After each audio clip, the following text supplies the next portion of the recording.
All right. Thank you all for coming to this meeting at a very short notice. Let me call to order the situation briefing on the effects of Storm Christine. The first item on the agenda is a prayer that will be led by Secretary Chris Roque. God, our Father, the needs of our time demand the best from us. But even in the best of times, our countrymen deserve the best from us. Grant us to give you and our people the best, only the best and always the best in us. Individually, we may not be the best of the Filipino people, but united and working together, we can be a team second to none. Give to each of us a creative spirit, bold enough to think and work out new initiatives, but grant us even more the spirit of teamwork, willing to make sacrifices for the common good of our people. May our glory be that together we have worked with our President and sought to give our countrymen the best that we could offer them when they need it most. Through Christ our Lord. Amen. The next items will be the presentations by the different agencies. First of all, the weather situation from Pag-asa. Where is the storm? What is the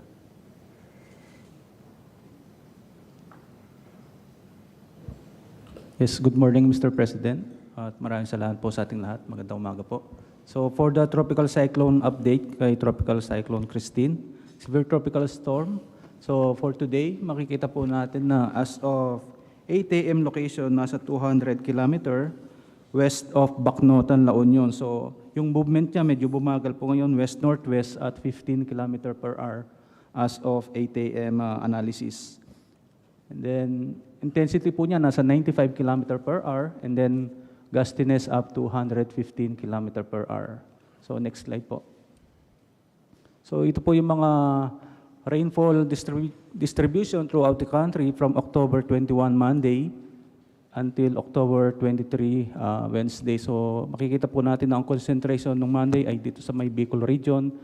Then tumataas, nagiging from moderate to heavy, nagiging intense, and then nagiging torrential. So, and then on October 23 Wednesday, makikita po natin na nagsishift na dito sa may Cavite, Mindoro, Batangas area ang concentration po ng mga malalakas na pag-ulan, pati na rin po dito sa may part ng Cagayan Valley. Next slide po. So ito po yung top 5 highest observed rainfall ng October 22. Nakapag register po tayo ng 528.5 millimeter in 24 hours sa Daet, Camarines Norte.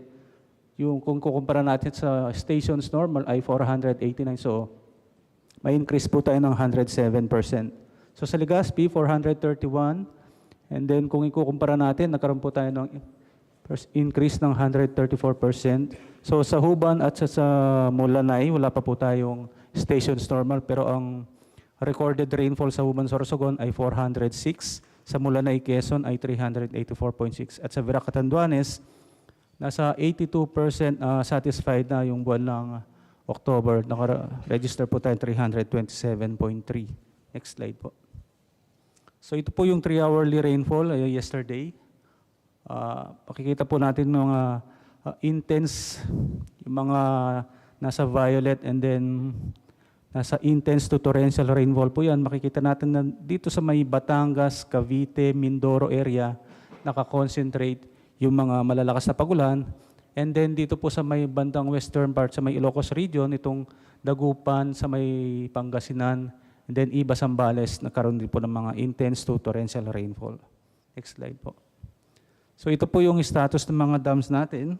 So 6 out of 10 dams, nag-open na po ng gates. This is in coordination with the different agency like NIA and then POCOR.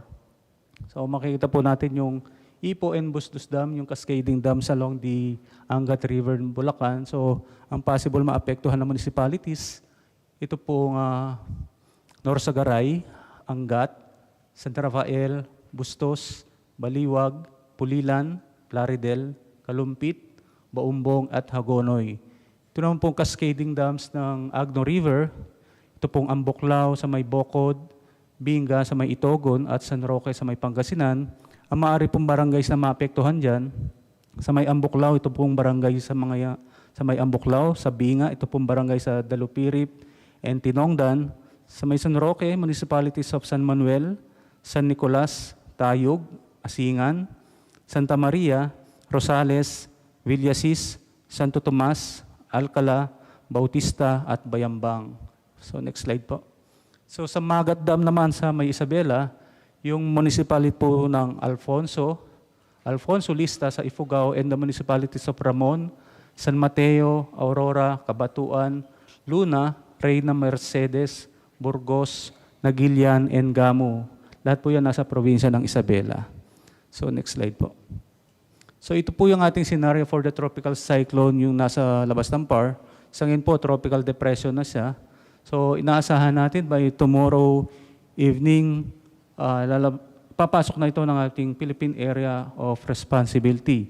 So possible, lalapit po yan by next week. It's either October 29 to 30. Close approach po yan dito sa may Northern Luzon. Dalawang scenario, maaari mag-recurve and then muli dito sa may extreme Northern Luzon. So pag may mga significant updates, significant changes, update po natin. Next slide po.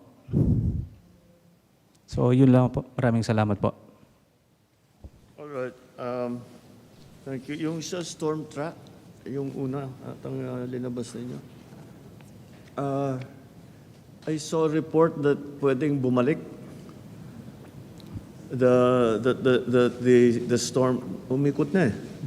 Ay, How far do you think? What is the forecast for that? Maaari pa bang bumalik?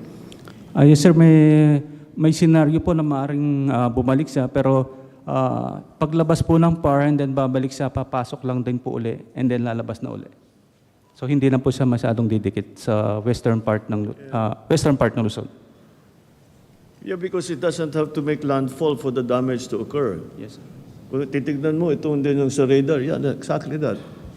Yung pula, ang laki ng coverage. Malayo na yung bagyo, pero nandiyan pa rin ang ulan. And then there's that low pressure area as well that will follow. Mga Yes, kamusikero, kumpirmado na po Essentially, na Christine dadalo will be in that area for a week more. Isang linggo siya hanggang end of next week. Yeah. So, yun yung kailangan din nating bantayan.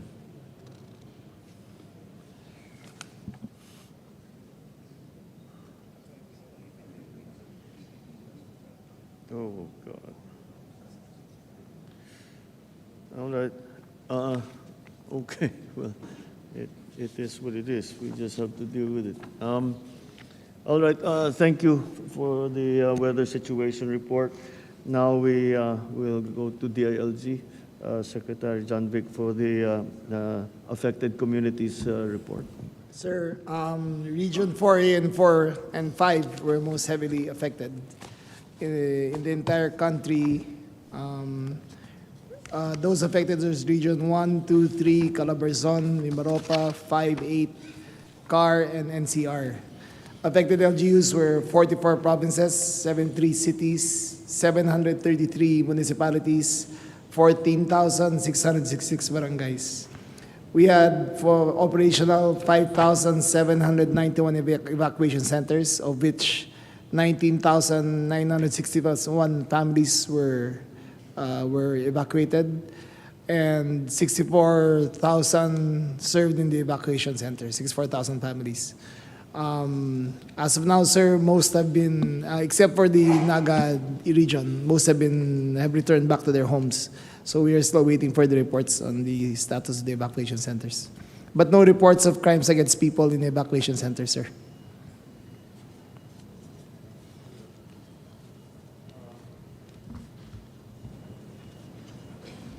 This is as of when? As of 7 o'clock this morning, sir. This morning? Yes, sir. So it's fairly accurate. Sir, most of the deaths occurred in Batangas and in Naga. Batangas. Batangas because of the Yeah, landslide? Naga, because the water is still there. Yes. Hindi umaalis yung all the downstream from Albay That's right. ends up there. So That's there's why- still 7 people missing and 10 confirmed dead in the Naga area. In Batangas, 7 confirmed dead. I think 3 missing. Okay. So at least in Central Luzon, There were no reports of damage to no reports of casualties in Central Luzon, sir. of casualties, but damage to thoroughfares, we can still go in. Yes, everything is possible, Okay. sir.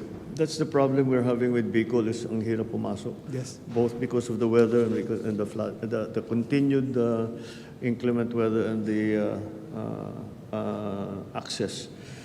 All right. All right. Thank you. Next, the report will be from Secretary Jimmy Bautista of the OTR on the infrastructure and transportation situation. I think mostly concerned, what we're mostly concerned with are the ports. Have we been able, has the Coast Guard allowed us to open any of the ports? Mga that were- kamusikero, there were kumpirmado 34 na of them, po I think, that nadadalo were closed, si former President. in Region 5? There were 115 ports affected, Ports that were closed. Mr. President. No? Yeah. Uh, Hindi, yung sa PPA. Oo. Anyway, sige. yes, keep sir. going. There were 115 ports affected. There were 10,236 stranded passengers, 2,699 rolling cargos were stranded. The Philippine Coast Guard has deployed 226 teams, rescuing around 142,000 individuals in 11 regions. There were some without preempting the questions reported missing fishermen, Mr. President. Two. One is in Poro, Barangay Poro, City of San Fernando, and the other one is in the vicinity of Buena Vista, Quezon. The Philippine Coast Guard, together with the Philippine Ports Authority, have extended assistance to all these affected individuals. And I think one of the biggest affected is the Matnog port. No? Until now, no movement of vessels yet. But the Philippine Coast Guard will allow the vessels to sail if the weather condition improves. In the airport situation, Mr. President, all the airports are operating right now. There are no reports of major damage. No?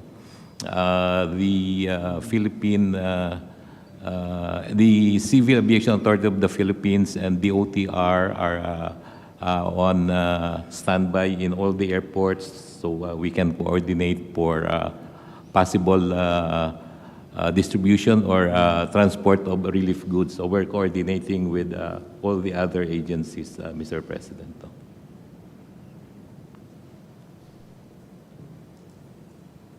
All right. So we're at least able to take care of the stranded passengers at our ports. Yes, sir. So the airports are operating. Yes, sir. Right now, all the airports are operational. No? Maybe next slide, please.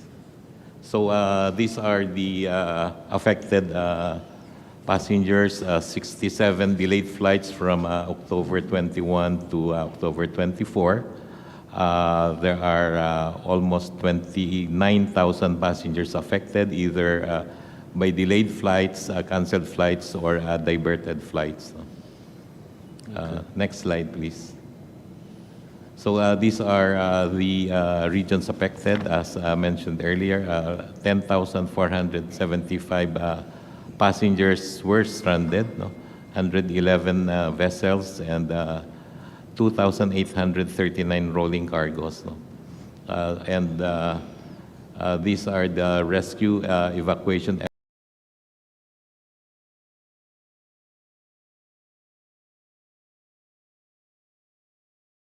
reports from the Philippine Coast Guard. As I mentioned earlier, the Philippine Coast Guard has deployed 226 teams.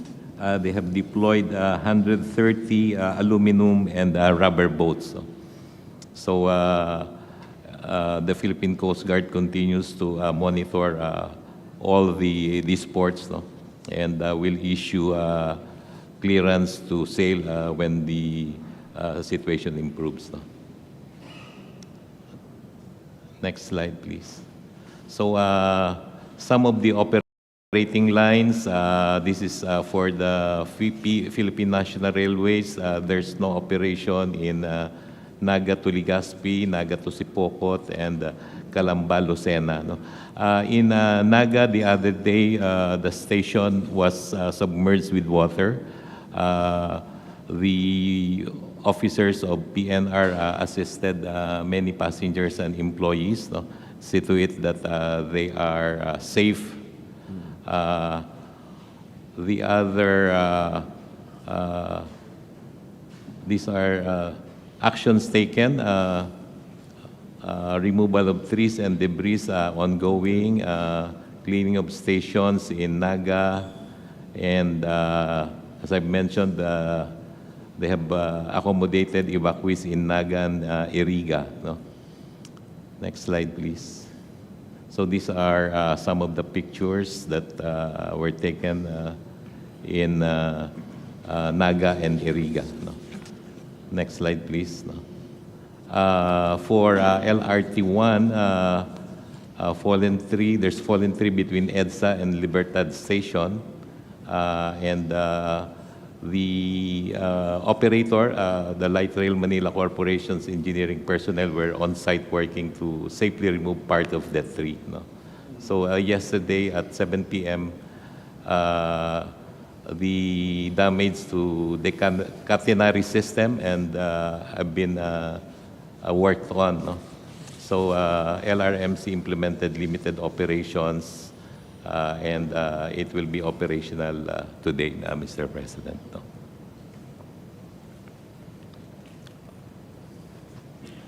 All right, but at least that final highlighted that by 6:10 a.m. LRT1 Yeah, has has resumed from resumed full Baclaran to operations. Roosevelt. Yes, sir. It's now Fernando Po Jr. Station. Yes, sir. Okay, all right, so it's coming along. It's just we have to clean it up. Yes, sir. We're back to Clean up normal. the damage. Okay, thank you, Secretary. That is, these effects on agriculture will be very, very early pa ito. So let's move on for that. I'll come back to it to see what we already have. Pero maaga masyado to make the proper estimates of what the damage is going to be. Perhaps in the areas kung saan na nakapasok yung mga DA para mag-assess. Pero marami pang hindi pa pwedeng puntahan eh. Especially doon sa malalayo. Anyway, so we'll get back to that. The next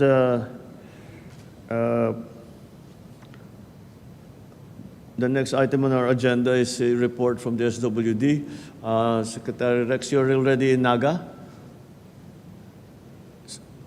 Secretary Rex? Okay.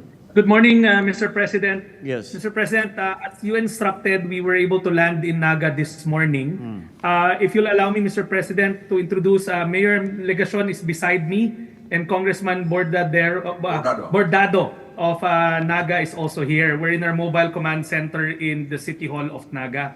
Mr. President, this morning I met with Governor Luigi Villafuerte, and basically the update is of his 36 local government units, 9 of them are still submerged underwater. Of the 36, 6 are partially submerged. But the good news there, Mr. President, is the local government unit has been quite aggressive in doing house-to-house food relay. They've been delivering the family food packs of DSWD using their boats, and they are doing it house-to-house. Basically, from my discussion with Governor Villafuerte this morning, they're okay with the food. Mr. President, his main concern was water. I know we did send the water purification systems, pero nagkataon, Mr. President, na ipit ho yung trucks sa Millaor kasi naputol ho yung road na yun, medyo baha pa ho. But as an action step, Mr. President, we spoke to Manila Water and Maynilad Water, and they have already provided us with quite substantial number of those 6-gallon na lalagyan. And we are now working with the Air Force so we can airlift this. Manila Water is providing us 400 pieces of 5-gallon containers, while Maynilad is doing 2,000 6-liter containers. So I think we'll be okay with water, Mr. President, as long as we're able to deploy using the C-130s. We're working with General Browner and DND on this. Mr. President, the province is also expressing their concern on fuel kasi wala na hong nakakapasok na mga tankers kasi nga lahat sila na-trap sa Millaor, and in the south side, hindi pa rin ho nakakapasok from the Matnog port as reported by Secretary Jimmy. But on top of that, Mr. President, they have also expressed their concern about recovery efforts in terms of agriculture, housing, and they are also. I'm working with the DOH already also on augmenting their health capacities. So, Mr. President, that's all for the province, the concerns of the province. If you'll allow me, sir, I'll let Mayor Legacion speak for Naga City. Yes, Magandang please, hapon po. Magandang umaga po, magandang Mr. President, sa lahat po na kasama po natin ngayon. Of the total land area po ng Naga City, around 30% po ay binaha, and around 70% of our population ay nakaranas po ng pagbaha. At sa ngayon, I think around 20,000 families residing in about 9 barangays ay baha pa rin. At dito ngayon nakafocus yung aming rescue operations as well as relief operations. Pero I must admit, Mr. President, at hinihingi po namin yung tulong, particularly ng DSWD, kinukulang na po kami sa pagkain, sa tubig. Kung matutulungan po kami ay malaking utang na loob po namin ito sa pamahalaang national sa inyong pong administration, Mr. President. Meron pong casualty na nai-report po sa amin, 13. At of course, maraming damage to properties, both personal, even real properties. Meron po kaming isang tulay na nasira o sinira ng bagyong si Christine, at pinahinto ko na, isinara na po namin para hindi na masyadong, hindi na makakos pa ng buhay at anumang damage.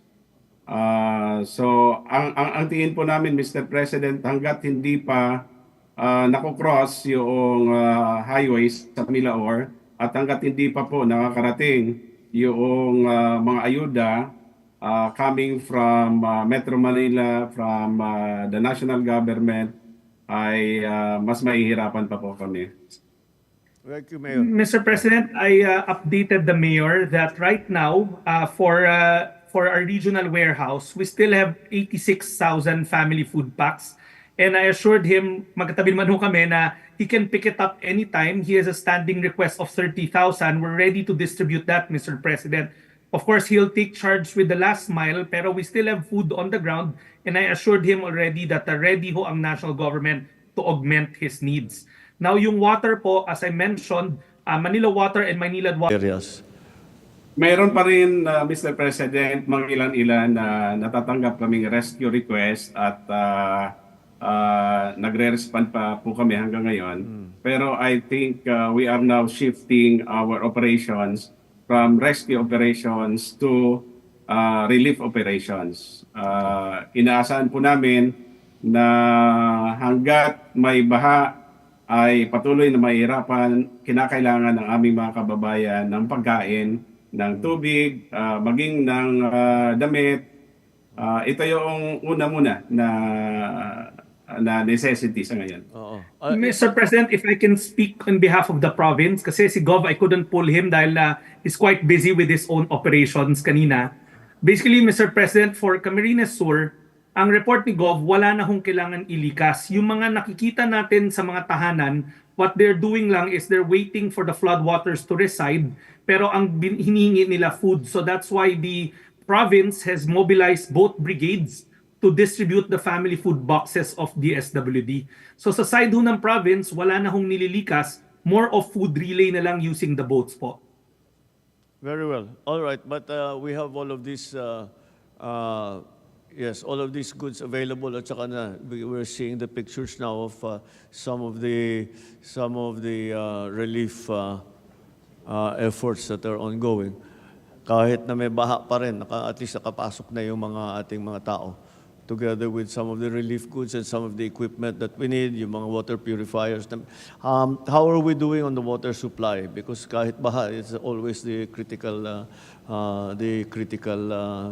issue is water supply. Mr. President, both the province and the mayor can confirm this. The water is becoming a struggle, but as mentioned, our partners, Manila Water and Maynilad, have already mobilized potable drinking water in gallons. We are currently working with the good people from the Air Force so that we can airlift these water gallons kasi medyo marami ho sila. The moment it lands, hopefully within today or tomorrow, then we should be okay because, Mr. President, marami-rami naman ho yung ibinigay ng Manila Water and Maynila. These are the 5 gallons per container or the 6 gallons per container. They answered our call and they're ready to mobilize already, Mr. President. All right. Okay. So it's still accessibility that we're having to deal with, the lack of accessibility that we're having to deal with. Yes. All right. Mr. President, if I can just reiterate, for the province side, the pictures you're seeing are the operations of the province. Sa pagkain ho talaga, they've been quite aggressive already. Governor Villafuerte, Congressman El Rey, they've been on the ground. They're using their boat brigades. Marami ho talaga silang umiikot ngayon na nag-ration ng pagkain. Dito kay Mayor Legacion, I think he's doing the same. But we assured him na the stocks are ready. Magkatabi naman kami ngayon. In fact, we're plotting out the withdrawal already of the boxes from our regional warehouses. All right. Okay. That's understood. Okay. What other requirements? You make a good point about fuel. Is there anything else like that we need to be attending to? Mr. President, the fuel kasi na-trap doon sa Millaor dahil naputol yung road because of the flooding. But yung province, they're already looking at recovery. So that's why I spoke with Secretary Kiko kanina about relayed to him the concern ng province, which Secretary Kiko said he'll take care of. And then sa DSUD, they're also working, I think, with the undersecretaries of Secretary Acuzar about rebuilding the homes. Nandun na ho yung mindset ng province on the recovery because they believe the water will recede hopefully this weekend. Kasi medyo may araw na ho dito, Mr. President. They said that it's the first time they've seen the sun in quite some time. So they're quite optimistic na bababa na ho yung tubig. So they're already in the recovery mode, Mr. President. Very good. All right. Okay. Thank you. Anything else that you would like to report? How about For me, Mr. President, na si Mayor Ata. outside of Bicol, are there in the other areas? What is this? What is the response so far of the DSWD? Mr. President, if I can request one slide down from the presentation. The Central Luzon provinces that have already declared calamity, Cavite and Batangas,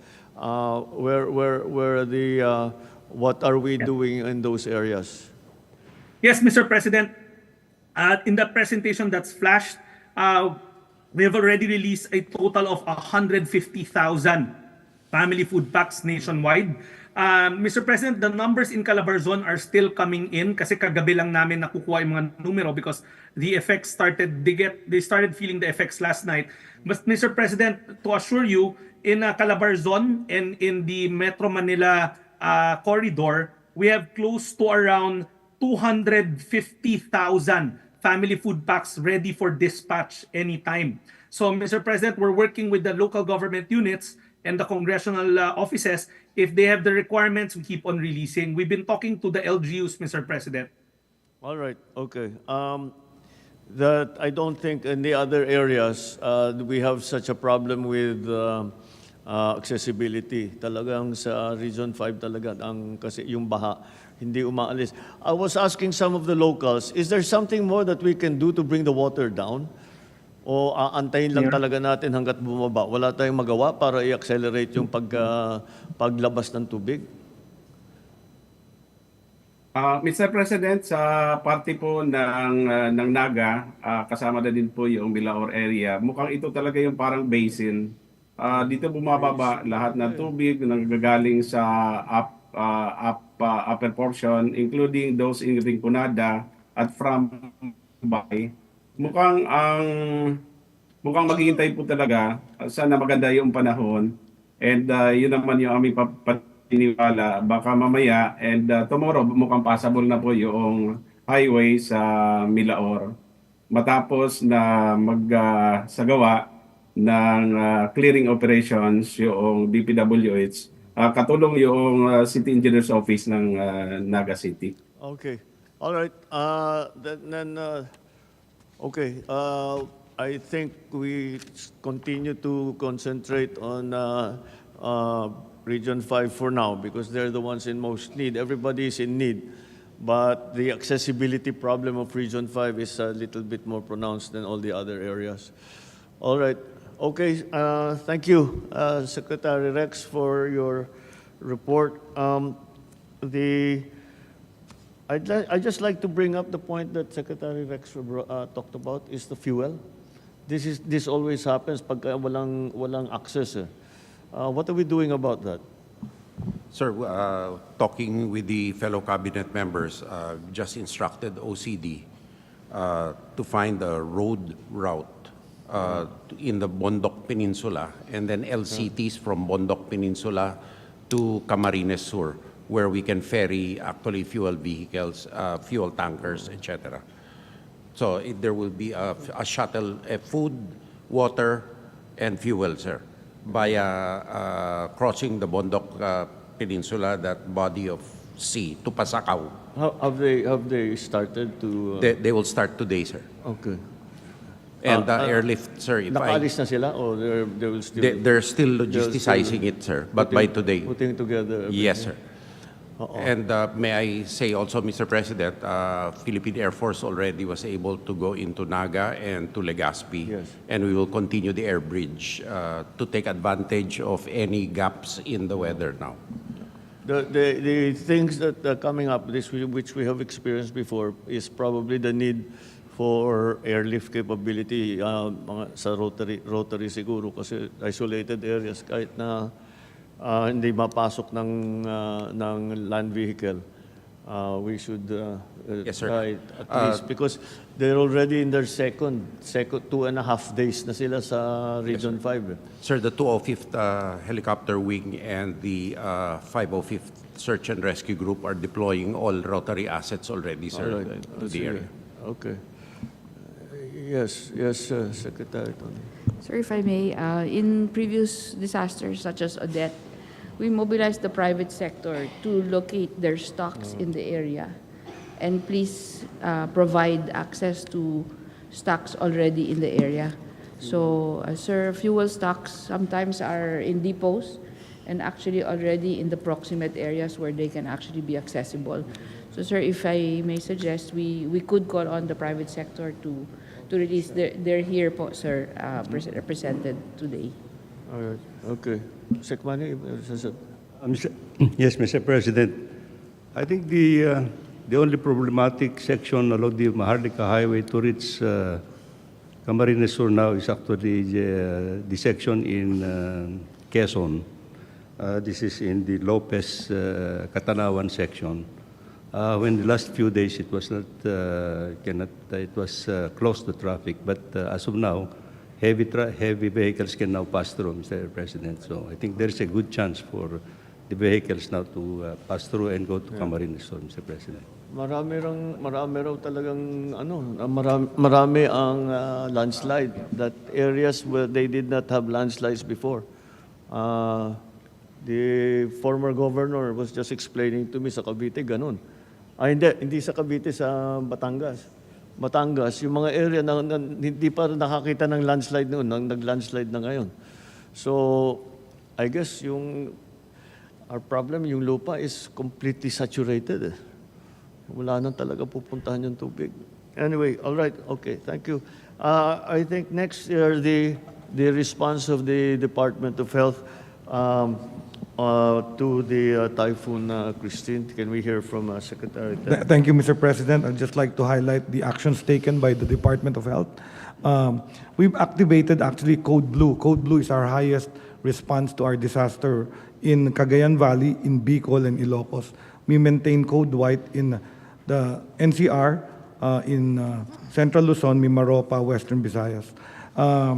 We've actually held a command conference, and some of the reports that came in, we have most of the injuries actually came from the Bicol region, 15 deaths.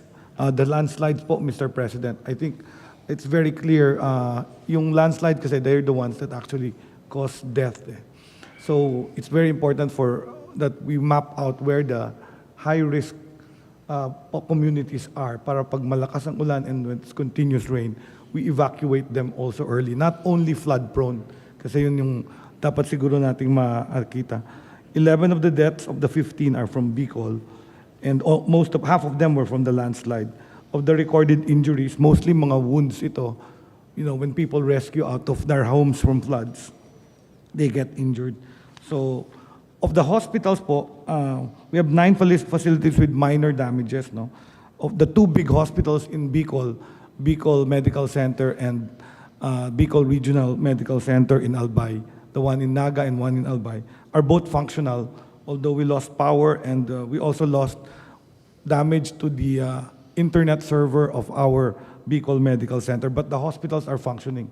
We have a couple of hospitals that are functional in Batangas, but cannot be accessed because of floods.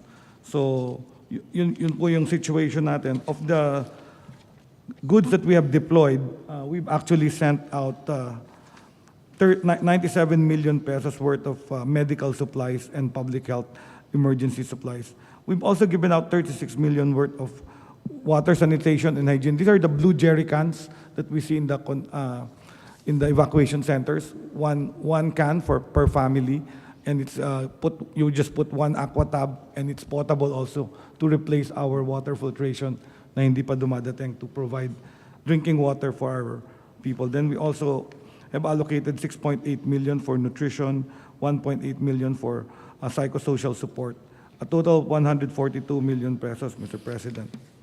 For the human resources, we've actually deployed our teams from the regional offices and the hospitals. So they're actually there. We usually start with the needs assessment. What we found is the highest illness reported is respiratory infection, Mr. President. Kaya maganda yung mga LGU na they built that compartmentalized because ang bilis ng spread of respiratory infection. Isang bata lang dyan may ubo, hawa-hawa na lahat. So some of the LGUs now put this compartmentalized per family so that the infections can be controlled. I've also asked our teams to distribute face masks kasi as we have more people in the evacuation centers, respiratory illness yung number 1. Marami rin din tayong gastrointestinal illness, and that's solvable by potable drinking water. So we distributed also hygiene kits. Alam nyo naman po, wala lang damit. They also need to take care of themselves, to clean themselves. So yung hygiene kit is a green bucket. It has soap, shampoo, sanitary napkin ng mga babae. We actually distribute that sometimes. We've also distributed, before the emergency, we actually heightened our health emergency advisories and information on social media. All the advisories about the illnesses you can get during times of the typhoon. And then we've also provided prophylaxis for our rescue workers. Sila yung at risk kasi. So we're providing them antibiotics for infections they can get during rescue operations. Yan lang po ang aking report, Mr. President. Basically, konti ang injuries and death for the magnitude of the disaster. And I thank the quick action of the Office of the President for suspending classes and work because that keeps people in their homes and safer rather than having work and then people getting trapped, injured, or angano. So I think we can still go for improvement, especially for the landslides. Yun yung, mataas po kasi ang mortality sa landslide. Yung drowning, mapiprevent natin yan pag na-rescue sila. Pero yung landslide, isang bahay, natabunan ng lupa, patay talaga yung buong family nun, Mr. President. Okay. Thank you. Thank you, Secretary. We'll just continue to respond. The first area that asked for medical help was again Naga and Legazpi, around Region 5, because marami nga silang casualty. And yun na nga, we haven't been able to go in yet. But we have the medicals that are in place are operating now. So how are we doing on communication, Gilbert? Bumalik na mga generally ang communication. I know power is going to take time, but Sir, with us, we have you OCD have systems. sufficient communication. Yes, sir. Yes, please go ahead. Yes. Sir, Mr. President, update lang po doon sa mga water purifiers. Okay. As of 10 a.m. po this morning, nakatawid na po ng Milaor yung team po natin na may dala pong water purifiers. Meron pa po tayong naiwan dito sa Metro Manila na about 30 water purifiers na we can deploy at any time. Naka-standby po, Mr. President. 40 po yung pinadala po natin and we still have around 30 na pwede pa pong i-deploy, Mr. President. As of 10 a.m., kasama na po yung team natin ng PDRRMO po ng CAMSUR, Mr. President. So yung team ninyo, yung 50-person team, nakapasok na? Nakatawid na po ng Milaor kaninang Nandun na sila? Yes, sir. Nandun na sila? As of 10 a.m. po, Mr. President. Naipit po kasi sila sa Lopez and then Milaor. Nagpalipas po sila ng gabi, kagabi. Then as of 9:30 po, nakatawid na po sila, Mr. President. Okay. Alright. Yung mga gamit nyo na-deliver nyo palabas? Opo, naitawid na po, nasa Naga City Hindi, Hall. pero mula sa Naga, kasi ang mga nangangailangan sa labas din ng Naga, hindi lamang doon sa loob ng city. Yes po, kasama na po ng PDRRMO ng CAMSUR and may dala rin po kami mga bangka, Mr. President, for deployment po. Alright. Mr. President, if I may, on landslides. I think the near there. Mr. President, on a lighter note naman po, malaki ang naitulong ng mga dams natin sa pag-mitigate ng baha. No? In the case of Magat Dam, nakapag-pre-release po kami, so napababa namin ng mga 8 meters yung level. So nung dumating na yung malakas na ulan, ang inflow was 3,200 cubic meters per second. Ano? Napakalakas talaga. So ang release na lang namin noon is mga around 700. So na-mitigate po natin yung baha doon. Parehas din ang kwento niyan sa Halaor Dam. Itong ating pantabangan naman po ay nasa 14 meters pa naman yung kailangan niyang punuin. So malaki rin po na itulong nito. And in the case of San Roque Dam, Sir President, nag-release ang Ambuklaw. Nakita namin yung report kanina, yung the one that was put up earlier. Mukha namang nakontrol na mabuti yung level ng dam at na mayroon tayong nagawa ahead of time na para hindi tayo mabigla, and then we will release na naman kagaya na nangyari noon.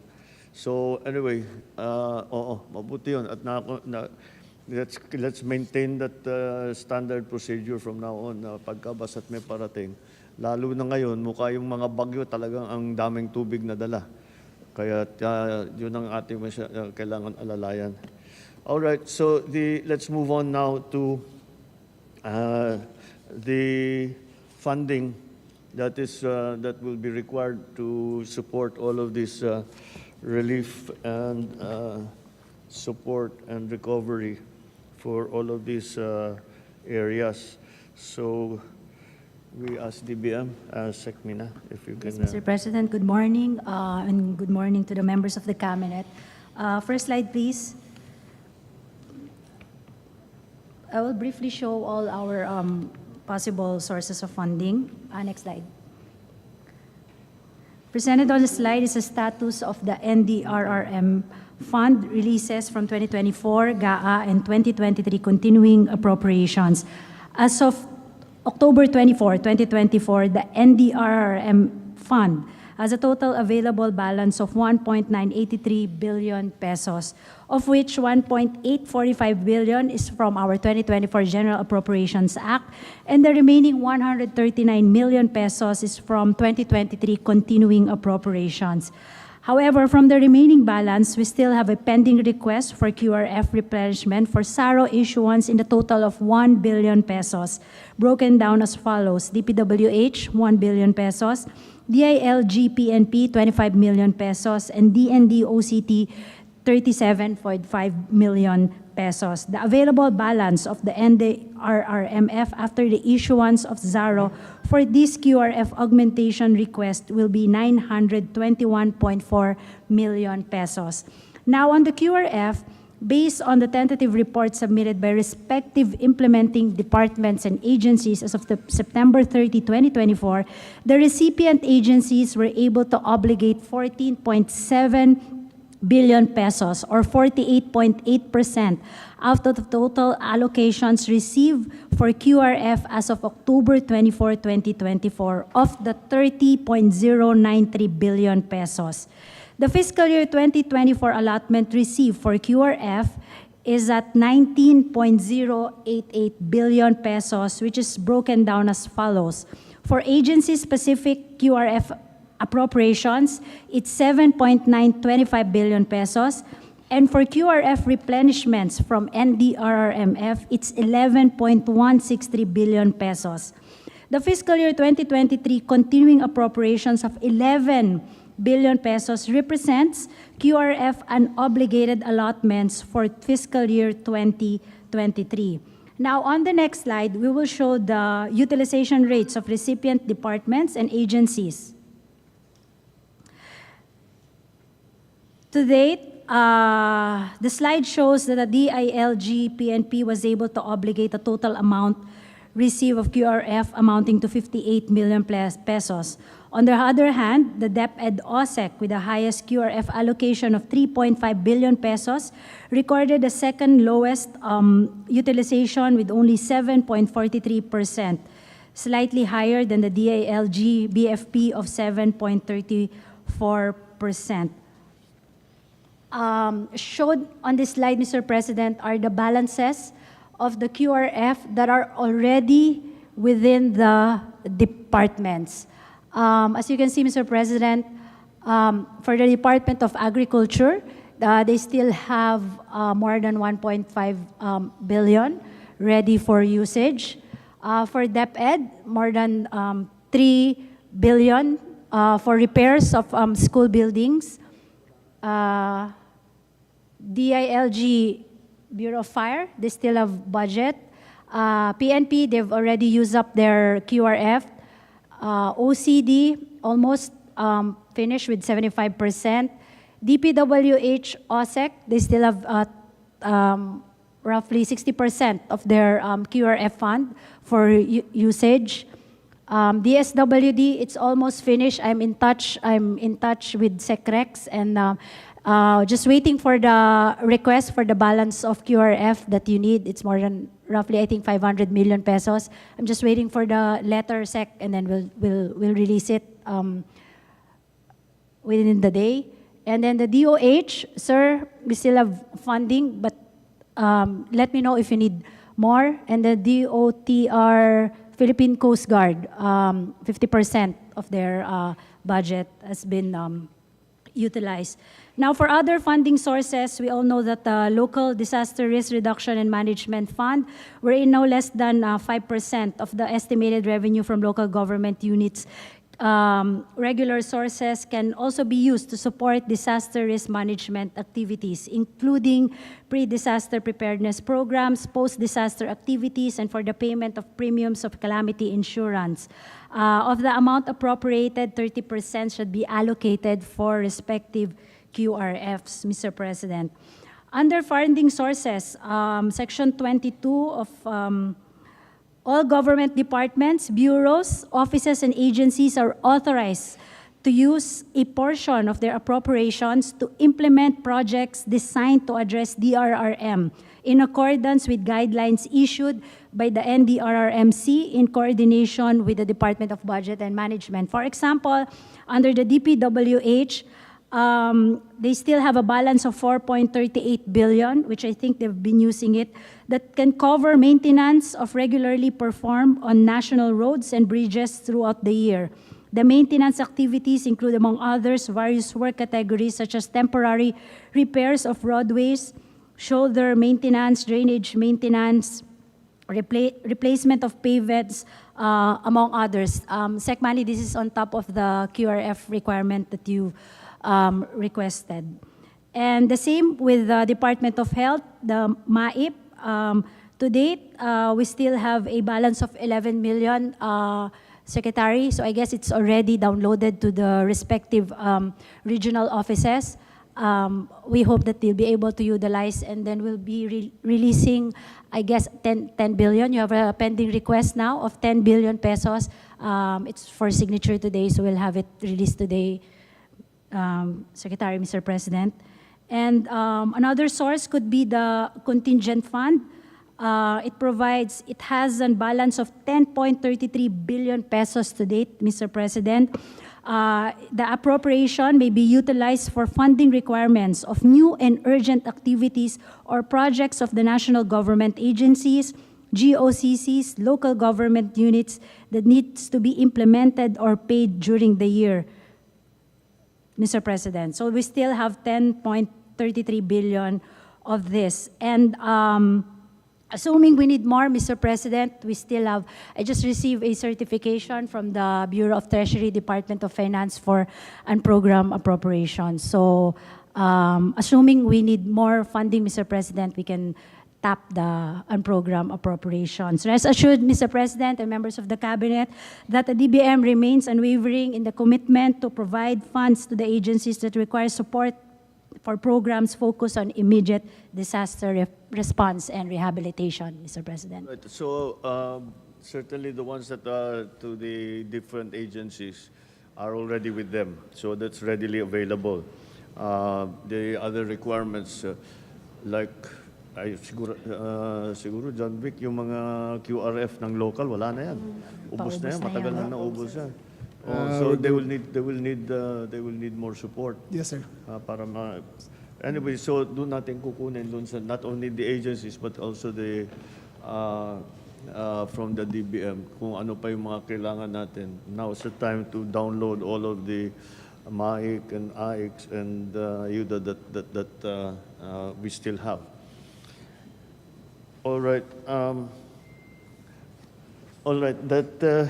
That's pretty much it. There's just one thing I wanted to ask the experts. If there is another approaching weather system, we have to take that into account.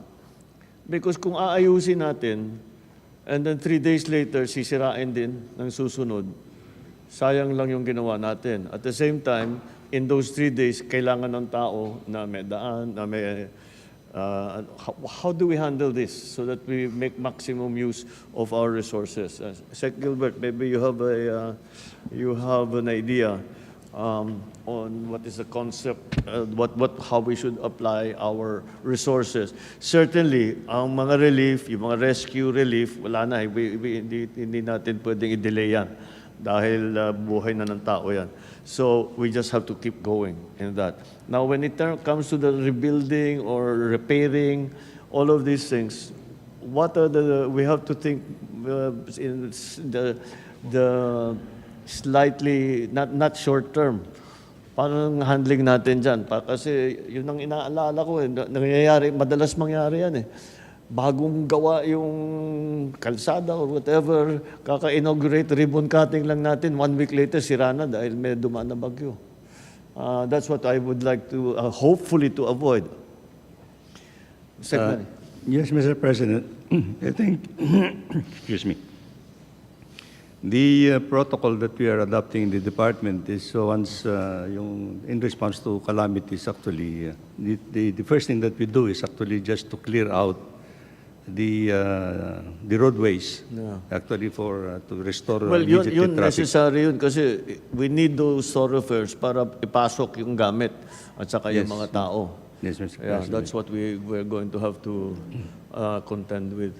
And then after that, we have to look into the permanent restoration program for those damages, Mr. President. So to be more permanent, especially in yung mga vulnerable areas. Okay. Yes.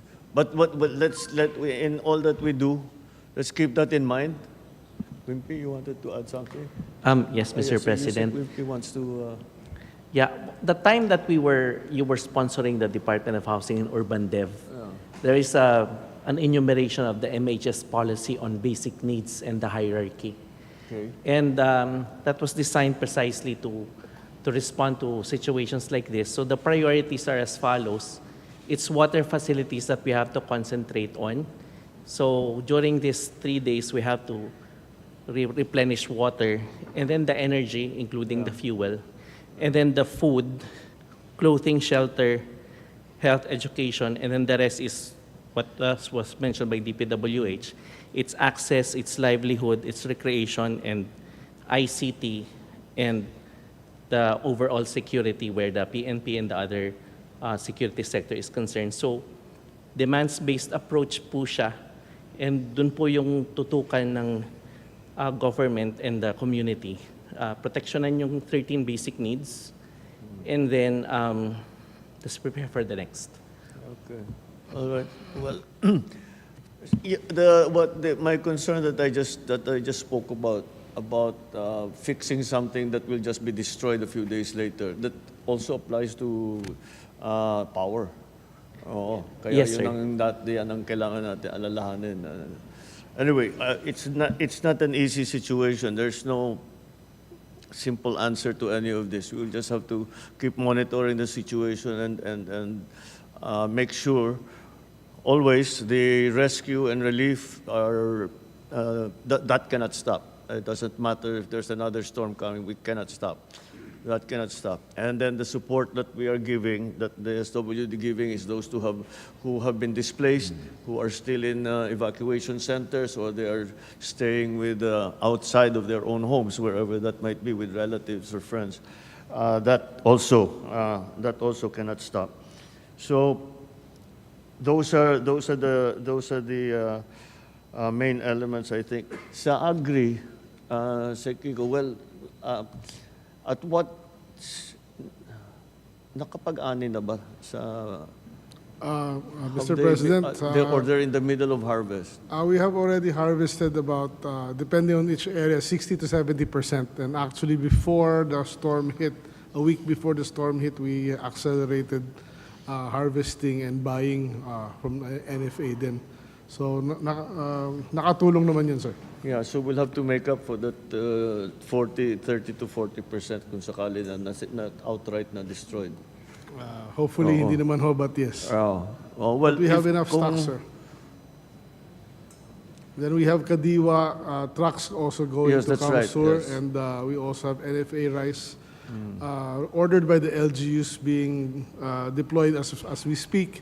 Plus, to prepare for what is coming, we also instructed NFA to send additional rice above and beyond what was requested. Oh, thank you, sir. And then we'll just keep me updated about the damages that our people are seeing in terms of the agricultural sector. All right. Well, that's the situation now. What we we, as we have already experienced, as we have experienced many, many times, there are phases to the thing.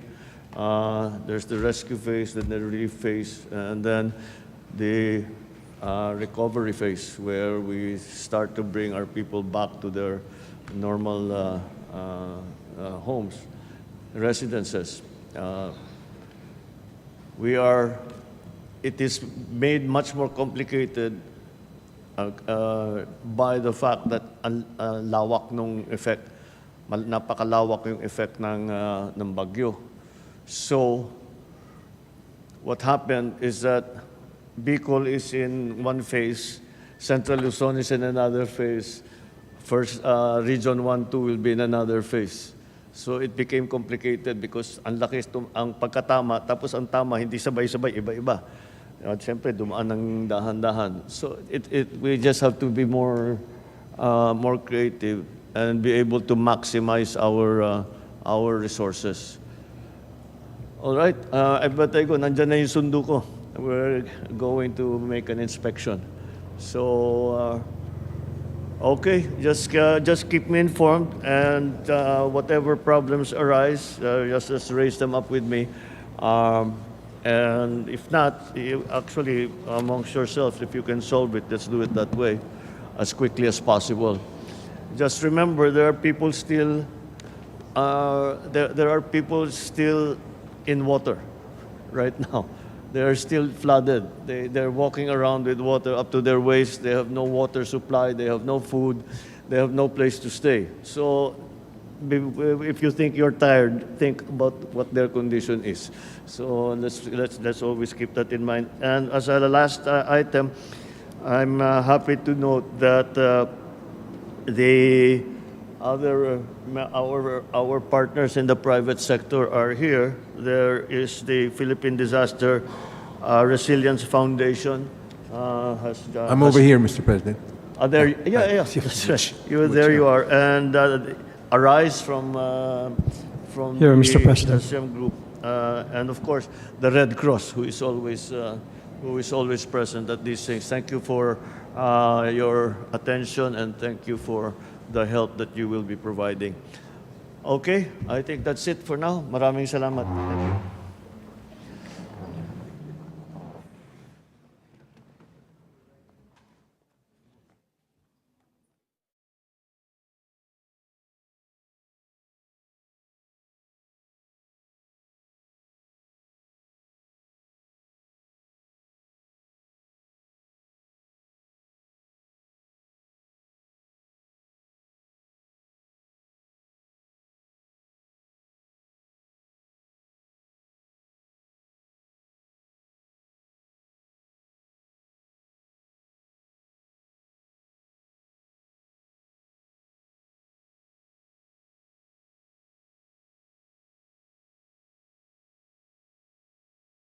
Sa Del Monte